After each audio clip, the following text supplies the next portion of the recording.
সবসময়ই ভালো ছিল। ইরানের সাথে আমাদের এনার্জি কোঅপারেশন আছে।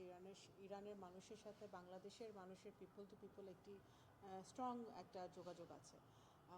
তো আমরা সেই দিক থেকে বিচার করলে অবশ্যই সর্বোচ্চ নেতা আয়াতুল্লাহ খোমেনির ওনার শেষকৃত্য অনুষ্ঠিত হবে। ইরানের সরকার বাংলাদেশের সরকারকে আমন্ত্রণ পাঠিয়েছে। সেই আমন্ত্রণে সাড়া দিয়ে আমাদের সম্মানিত স্পিকার যাচ্ছেন। আমরা মনে করি এটা সর্বোচ্চ নেতার প্রতি আমাদের আমরা সকলে যারা মুসলিম আছি তাদের একটা শ্রদ্ধার জায়গা থেকে অবশ্যই এটা গুরুত্বপূর্ণ। সুতরাং সেই হিসেবে উনি যাচ্ছেন। প্রধানমন্ত্রী মহোদয়, একই সাথে আমরা দেখতে পাচ্ছি যে এনসিপির নেতা নাসরুদ্দিন পাটোয়ারি যাচ্ছেন। সেটা কি সরকারি সফর হবে নাকি তার ব্যক্তিগত? জামাতের পক্ষ থেকে একটি প্রতিনিধি দল যাচ্ছে। এখন আর কে যাচ্ছে, বিরোধী দল বা অন্যরা দল, তারা ব্যক্তিগত পর্যায় থেকে যেতেই পারে, সেটা তো অবশ্যই তারা যেতে পারে। এখানে সরকারি সফরে সরকারের পক্ষ থেকে আমাদের বাংলাদেশের স্পিকার যাচ্ছেন। গতকালকে প্রধানমন্ত্রী তার পদের বক্তব্যে বলেছিলেন যে 10টি দেশের কাছে অনুরোধ করা হয়েছে বাংলাদেশের পক্ষ থেকে পাচার হওয়া যে টাকা বিগত সরকার আমলে সেই টাকা উদ্ধারের জন্য অনুরোধ জানানো হয়েছে। আমরা জানি এর মধ্যে যুক্তরাষ্ট্র আছে। আর কোন কোন দেশের মধ্যে যে সকল দেশে টাকা পাচার হয়েছে গত 17 বছরে, সেই দেশগুলোর নাম তো আপনারাও জানেন। সেই দেশের সাথে আমাদের দ্বিপাক্ষিক সম্পর্ক অনেক জোরদার আছে। তো সে সকল দেশের সাথে দেখেন এটার একটা প্রপার মেকানিজম আছে, নিয়মকানুন আছে। এটা একেবারে রাতারাতি হওয়ার মতো কোনো বিষয় নাই, সময় সাপেক্ষ ব্যাপার। কিন্তু আমরা মনে করছি যে এই এগ্রিমেন্টের মাধ্যমে, যে এগ্রিমেন্টগুলো হয়েছে, যে সকল সংশ্লিষ্ট সরকারের সাথে আমাদের কথা চলছে, এই এগ্রিমেন্টের মাধ্যমে আমরা এক ধাপ এগিয়েছি। আমাদের জনগণের টাকা যে পাচার হয়েছে সেই টাকা বাংলাদেশে ফেরত আনার ক্ষেত্রে আমরা এক ধাপ এগিয়েছি সেই এগ্রিমেন্টগুলোর মাধ্যমে, এবং সেই কাজ চলমান আছে। একই সাথে যদি দেখি আওয়ামী লীগ তার প্রতিষ্ঠা বার্ষিকীর দিন সাবেক প্রধানমন্ত্রী তিনি ভারতে অবস্থান থেকে একটি বার্তা দিয়েছেন যে এবছরই তিনি দেশে ফিরবেন। সেই বার্তাটি ঢাকা কিভাবে দেখে এবং দিল্লিকে কোনো মেসেজ আপনারা দিলেন? এবং তাকে ফেরানোর যে আমাদের প্রক্রিয়া রাষ্ট্রীয়, সেটা আসলে কতটা অগ্রগতি হয়েছে নাকি আর অগ্রগতি হয়নি? আর কোনো আপডেট আছে কিনা? নতুন কোনো আপডেট নাই, এইটা প্রক্রিয়াধীন আছে। অবশ্যই একজন আসামি যে এতগুলো অন্যায় করে, অপরাধ করে উনি আরেক দেশে আছেন এবং বিচার হয়েছে, তার বিচারে উনি সাজাপ্রাপ্ত হয়েছেন, অবশ্যই সেটা ওনাকে আমরা ফেরত এনে বাংলাদেশের মাটিতে সেই বিচারটা সম্পন্ন হোক, সেটা বাংলাদেশের জনগণ চায়। তো সেই লক্ষ্যে কাজ চলছে, প্রক্রিয়াধীন আছে। আবার চীনের মুখপাত্র বলেছেন বাংলাদেশ এবং চীন সম্পর্ক নিয়ে তৃতীয় কোনো পক্ষের মাথা ব্যথা বা মাথা ঘামানোর সুযোগ নেই।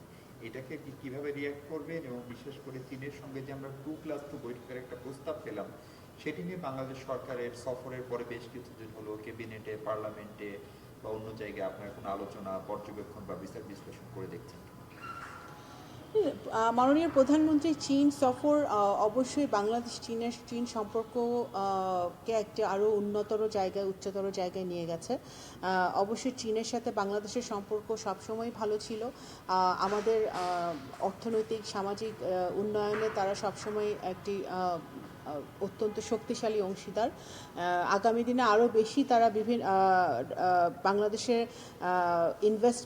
চাইনিজ ইনভেস্টমেন্টের জন্য যেই ধরনের ভূমিকা চাইনিজ সরকার রেখেছে এই মাননীয় প্রধানমন্ত্রীর সফরে, আমরা আশা করছি যে এই সফরের পরে চাইনিজ ইনভেস্টমেন্ট আরও অনেক বেশি বৃদ্ধি পাবে, নতুন ইনভেস্টমেন্ট আসবে, এবং যেই সাজেশনগুলো, যেই প্রস্তাবগুলো দেওয়া হয়েছে চীন সরকারের পক্ষ থেকে 2+2 এখানে বৈঠক এবং ইকোনমিক করিডোর, সেটা নিয়ে অবশ্যই বাংলাদেশ সরকার আমরা পর্যালোচনা করছি।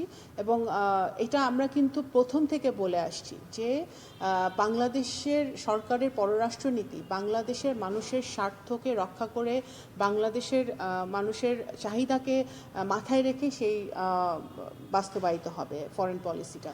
তো সেই জায়গাটা থেকে অবশ্যই আমরা এটা প্রক্রিয়াধীন আছে এবং আমরা এটা যদি এটা আমাদের বাংলাদেশের জন্য বেনিফিট হয়, বাংলাদেশের মানুষের জন্য এটা দরকারে আসে, তাহলে অবশ্যই সেটা আমরা বিবেচনায় নিব। 2+2 ফরম্যাটে অন্য দেশের সাথেও ভবিষ্যতে যেতে পারি এরকম? অবশ্যই 2+2 ওনারা পরামর্শ দিয়েছেন, সেটা অবশ্যই আমরা আমাদের এইটা নিয়ে তো আলোচনা হয়েছে। আমাদের মাননীয় প্রধানমন্ত্রীর সাথে চীনের প্রেসিডেন্টের আলোচনা হয়েছে, প্রাইম মিনিস্টারের আলোচনা হয়েছে। তো অবশ্যই এটা আমরা বিবেচনায় নিয়েছি এবং এটা আমরা বিবেচনা করে দেখব, যেটা হয় অবশ্যই আমরা এটা নিয়ে আগাবো সামনে। আপা, ওই দিন প্রেস ব্রিফিংয়ে একটা কথা বলা হচ্ছিল যে তিস্তা প্রকল্পটার সম্ভাব্যতা যাচাই বা ফিজিবিলিটি আবার নতুন করে করার বিষয়ে আলোচনাটা হচ্ছে। আবার জাস্ট ফর ক্লারিফিকেশন, তার মানে কি আগে যে সম্ভাব্যতা যাচাইয়ের কথা আমরা শুনেছিলাম চীনের পক্ষ থেকে এবং বাংলাদেশের পক্ষ থেকে, তাহলে কি সেটা আসলে হয়নি নাকি সেটা ক্যান্সেল করে নতুন করে আমরা আবার ফিজিবিলিটি স্টাডিটা কমপ্লিটই হয় নাই। এটা ফিজিবিলিটি স্টাডি এখনও সম্পূর্ণ হয় নাই। ওই ফিজিবিলিটি স্টাডি করার জন্য যা টেকনিক্যাল সাপোর্ট দরকার সেটা চীন আমাদেরকে দিতে রাজি হয়েছে এবং চীন দিতে চায় সেটা। এবং আমাদের তো তিস্তা ছাড়াও আমাদের রিভার ম্যানেজমেন্টের একটা সমস্যা আছে সারা দেশে। সেই রিভার ম্যানেজমেন্টেও ওরা একটা ফিজিবিলিটি স্টাডিতে তারা হেল্প করতে চায়, সাপোর্ট দিতে চায়, সেটা চীন সেই সাহায্যটা তারা করতে চায়। টাকাটা ওরা দিবে তারপরে চীন? না, ফিজিবিলিটি স্টাডি যে টেকনিক্যাল সাপোর্ট যেটা দরকার সেটা তারা করতে রাজি হয়েছে। কারণ ফিজিবিলিটি স্টাডি এখনো শেষ হয়নি। চীন একটা শুরু হয়েছে এটা কি শুরু হয়েছিল আপা? আগেরটা শুরু হয়েছিল এর আগে। আগের আমলের রেজিমে যেটা শুরু হয়েছিল সেটা পাওয়ার চায়না কিন্তু 2019-এ শেষ করে একটা রিপোর্ট জমা দিয়েছিল। তারপরে অন্তর্বর্তী সরকার এসে একটা এমওইউ করেছিল পাওয়ার চায়নার সাথে ওই ফিজিবিলিটি স্টাডি আরো মানে বেটার করার জন্য। ফিজিবিলিটি স্টাডিটা যে অবস্থায় তারা শুরু হয়েছিল সেই অবস্থায় আছে। এটার কোনো অগ্রগতি হয় নাই, ইন্টারিমের সময় হয় নাই, তার ইন্টারিমের আগেও হয় নাই। আমরা তো 4 মাস হলো আসলাম, এখন একটা সফর হলো, সেই সফরের পরে এই ফিজিবিলিটি স্টাডিটা আগে যেখানে থেমেছিল সেখান থেকে কন্টিনিউ করবে। আবার আমার ওই প্রশ্নটার উত্তর দেননি। ঢাকা বেইজিং সম্পর্ক নিয়ে তৃতীয় কোনো দেশের মাথা ব্যথার সুযোগ আছে কিনা, নেই বলে চীন মনে করে, আমাদের স্ট্যান্ড আসবে from Bangladesh point of view আমাদের সব দেশের সাথে সম্পর্ক ইউনিক। চায়নার সাথে সম্পর্ক থাকবে, সকল দেশের সাথে সম্পর্ক থাকবে এবং এটা আমি মনে করি না এক দেশের সাথে সম্পর্ক ভালো হলেই আরেক দেশের সাথে সম্পর্ক খারাপ হবে। আমাদের লক্ষ্যটা হচ্ছে যে সব দেশের সাথে ভালো সম্পর্ক রেখে আমাদের দেশের স্বার্থটা আমাদের হাসিল করা, এটাই আমাদের লক্ষ্য। আবার ইন্ডিয়ার নতুন হাই কমিশনারের সাথে আপনার বৈঠক সময়সীমা নির্ধারিত করেছে কিনা বা কবে? না, হলে আপনারা জানতে পারবেন, এখন তো হয়। একটা বিষয় আছে, করিডোর নিয়ে আমরা প্রশ্ন করেছিলাম ব্রিফিংয়ে। সেই সময় বলা হয়েছিল যে এটা এখনো চূড়ান্ত হয়নি সিদ্ধান্ত, কিন্তু আমরা বিভিন্ন মন্ত্রণালয় দেখছি যে 24 ঘন্টার ভিতরে রাস্তা বাই রোডে কানেকশন করা সম্ভব। এই ধরনের কথাবার্তা অন্যান্য মন্ত্রণালয় থেকেও জানানো হয়েছে করিডোরের ব্যাপারে, মিয়ানমার করিডোরের ব্যাপারে, ইকোনমিক করিডোরটা। হ্যাঁ, তো এই ইকোনমিক করিডোর আমরা দেখি যে এই করিডোরটা নিয়ে ইন্টারিম গভর্নমেন্টের সময় অনেক আলোচনা হয়েছে, সেটা একটা ভিন্ন প্রেক্ষাপট ছিল। এটা নিয়ে আসলে সেই ধরনের কোনো জটিলতা তৈরি হতে পারে কিনা? ইকোনমিক করিডোরটা এগেন ইটস আন্ডার অ্যানালাইসিস। আমরা এটা অ্যানালাইসিস করছি, আমরা দেখছি। এবং যদি economic corridor is a channel, right, it's a communication channel. যে কমিউনিকেশনটা যদি আমাদের সহজ হয় তাহলে আমাদের বাণিজ্য এবং অর্থনীতিতে অনেক বেশি সম্প্রসারণ ঘটবে।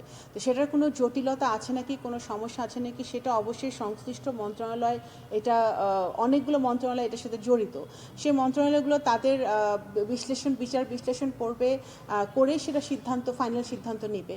সেটা একটা প্রপোজাল এসেছে, সেই প্রপোজালটা অবশ্যই বাংলাদেশ সরকার, সেটা আমরা সাধুবাদ জানাই। কারণ এটা বাংলাদেশের অর্থনীতি বাণিজ্যতে এটা আমি মনে করি এটা আমাদেরকে অনেক বেশি বাণিজ্য সম্প্রসারণে সাহায্য করবে। কিন্তু বাস্তবিক অর্থে এটা কতটুকু কমপ্লিকেটেড বা কমপ্লিকেশনস হবে বা হবে কি হবে না, সেটা সংশ্লিষ্ট মন্ত্রণালয় সেটা যাচাই বাছাই করে জানালে সেটা তখন আমরা জানতে পারবো। ভারতের অনেক থিঙ্ক ট্যাঙ্কার্স এটা নিয়ে ইতিমধ্যেই তারা রাজনীতির হিসাব কাজ শুরু করছে।